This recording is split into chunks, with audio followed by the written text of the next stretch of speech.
राष्ट्रमाता जिजाऊ ज्या महापुरुषांनी स्वराज्याची संकल्पना मांडली ते राजे शहाजी, ज्या छत्रपतीनं हे देखणं स्वप्न आपल्या सत्यात उतरवलं ते छत्रपती शिवाजी महाराज, ज्या वारसदारानं हे स्वप्न आपल्या खांद्यावर पेललं ते छत्रपती संभाजीराजे।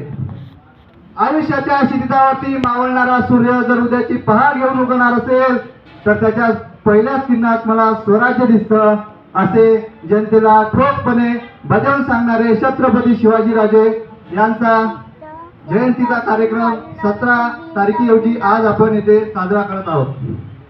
छत्रपती शिवाजीराजे यांच्याबद्दल विचार खूप आहेत, सांगायचं झालं तर सर्व पुस्तक कमी पडतंय असे छत्रपती शिवाजीराजे भव्य विचाराचे। आपल्यापुढे छत्रपती शिवाजीराजे यांचा कार्यक्रम साजरा करताना आपण या ठिकाणी सर्वजण जमलेलो आहोत। छत्रपती शिवाजीराजे यांचा जन्म 19 फेब्रुवारी 1630 रोजी शिवनेरी किल्ल्यावर झाला। महासाहेब जिजाऊ व शहाजीराजे एकदा महालात बसले असताना शहाजीराजे महासाहेब जिजाऊंना प्रश्न विचारतात, महासाहेब तुमच्या पोटातील बाळ कसं आहे हो?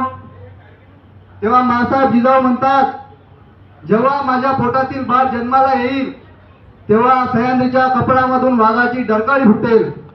अशा प्रकारे महासाहेब जिजाऊंनी उत्तर दिले आणि ते उत्तर खरं झालं। छत्रपती शिवाजीराजे वाघरूपी शाळेने जन्म घेऊन आले आणि आपल्या समाजात, आपल्या भारत देशात नाही तर जगात पूर्ण वाघाचं काळीज घेऊन या स्वराज्याचं स्वप्न त्यांनी साकार करून ठेवलं। एक मी तुम्हाला उदाहरण देतो। एक वडील आणि मुलगा आपल्या खोलीत बसले होते। एक मुलगा आपला नकाशा काढत होता, नकाशाचं चित्र काढत होता। वडील आले आणि तो नकाशा घेतला आणि मुलाचा नकाशा टराटरा फाडला आणि मुलाला म्हणाले की हा नकाशा घे आणि मला हा नकाशा जोडून दाखव। मुलगा कामाला लागला, मुलगा नकाशा जोडत बसला। 1 तास झाला पण मुलाला नकाशा जोडता आला नाही।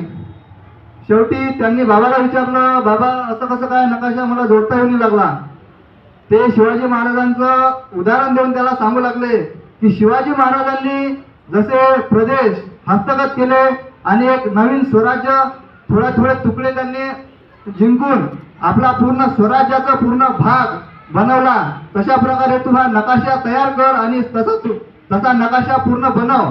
अशा प्रकारे शिवाजी महाराजांचं उदाहरण देऊन त्याला पटवून सांगितलं। एक उदाहरण सांगायचं म्हणजे शिवाजी महाराज